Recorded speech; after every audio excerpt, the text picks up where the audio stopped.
Alright, today we're going to show how to put a bulkhead fitting into a 55-gallon plastic drum so that we can go ahead and add a spigot to it. This 55-gallon drum comes with two different openings on the ends. They're both about 2 inches, but they come with two different types of thread. On the one side, there's what's called buttress thread, which is really coarse thread.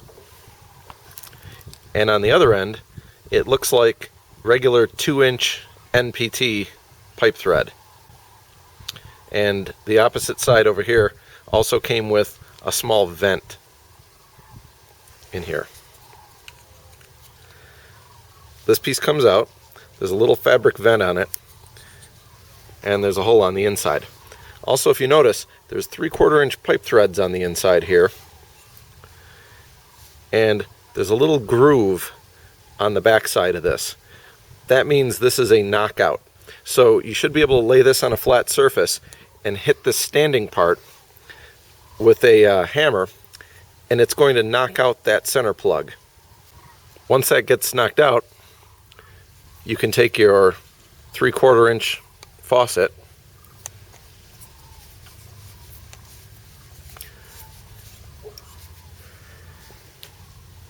and screw it right in.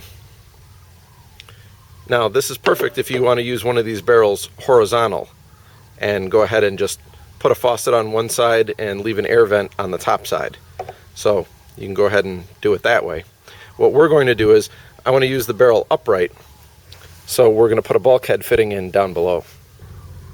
Our bulkhead fitting today is going in the bottom so we can get a nice gravity feed of water coming out down here. This is a 3/4 inch bulkhead fitting, and it's designed to be used just like this. You've got your inner part, rubber seal, which goes on the inside of the barrel. The threads protrude through, and then on the outside you have a reverse threaded nut, which tightens the opposite direction, and a small washer, to keep it from deforming the barrel. We're going to use a hole saw to drill through the barrel. Then we're going to take this part with the rubber gasket installed. We're going to drop a wire down through here, through the top hole and out the bottom hole. We're then going to slide this onto the wire and drop it down inside the barrel till it falls to the bottom. We then pull it through and then tighten the nut on the outside. I'm going to use a hole saw. So get a cordless drill like this. And at Home Depot you can pick up a rigid brand hole saw attachment like this. This piece marks your center, and then the hole saw part cuts the hole.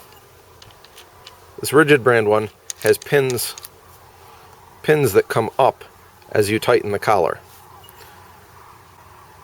They fit into the holes on the bottom. We're going to be using a 1.5 inch hole saw.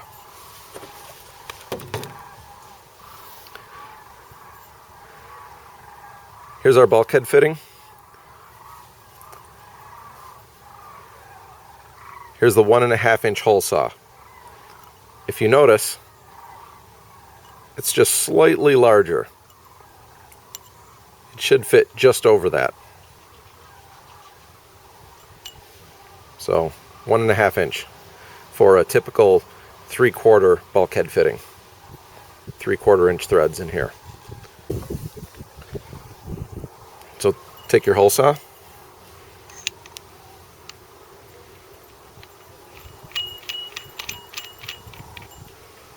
put it on until the pins line up, and spin your lock ring. Tighten it. Now you're ready to go. Mark your spot and drill.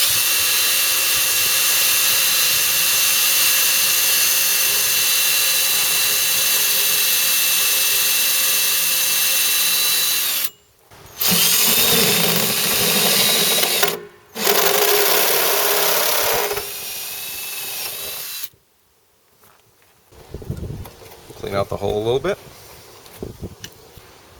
Check your fit. That's perfect. It's a little bit oversized.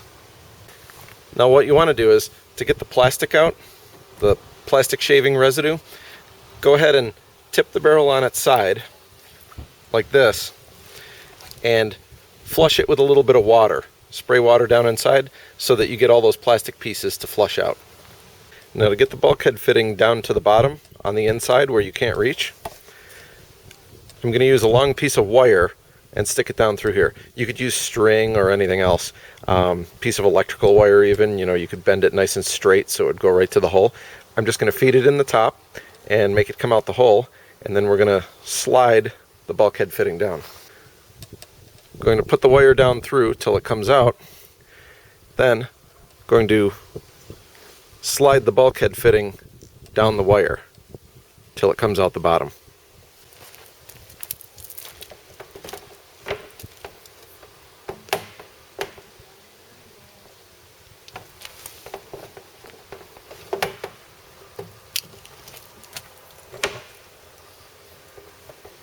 Go ahead, put it on the right way.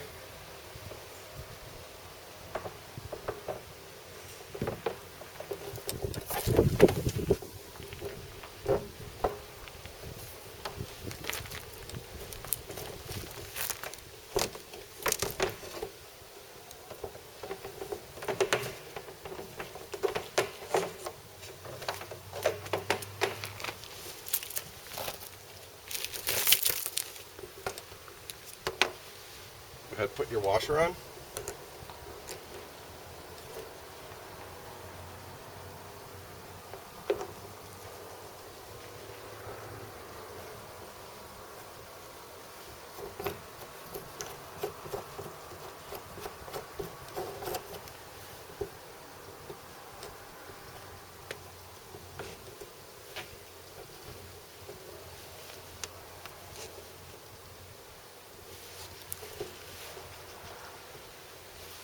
Use a big pair of channel locks to tighten the nut.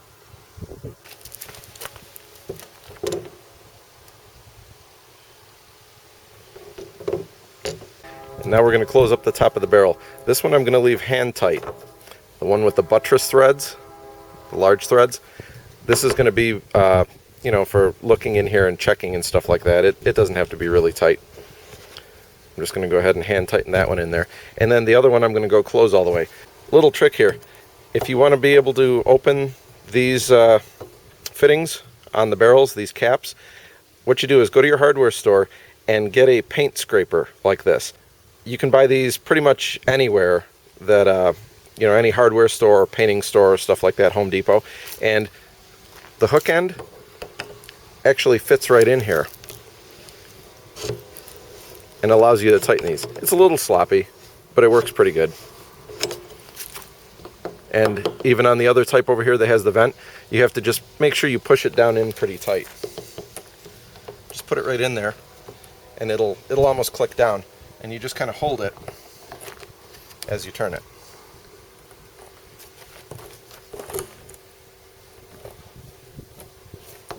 So you can easily tighten and loosen these by fitting that in there. So you don't need a special barrel wrench or anything like that. These come in really handy for a lot of things, so just go ahead and get one. Now we can go ahead and mount our spigot. This is a plastic one, and they're about just a little under $4. You can go ahead and get metal ones if you like too. Metal ones can be as high as like $13, if you get a US made one at a good hardware store. So I'm just using a plastic one. These are, like I said, available at Home Depot for about $3.50 or so. They screw right into the 3/4 threads inside the bulkhead fitting. Now you want to go ahead and put some pipe sealant on this because these threads will leak. Any pipe thread has to have sealant on it or else it will definitely leak.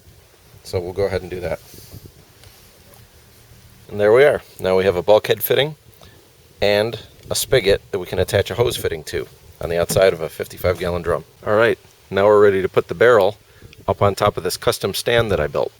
Alright, and all the hoses are hooked up now, and we're ready to fill the barrel. And remember, when you're filling with a garden hose like this, back through the valve,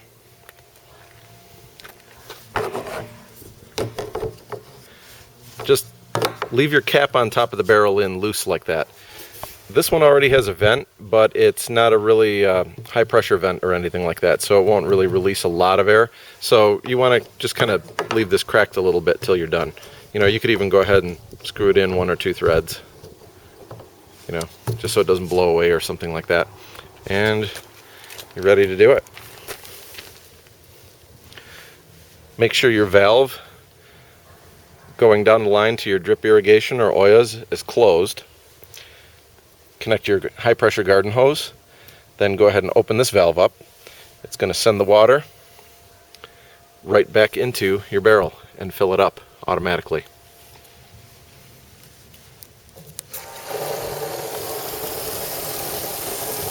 Make sure your spigot's open.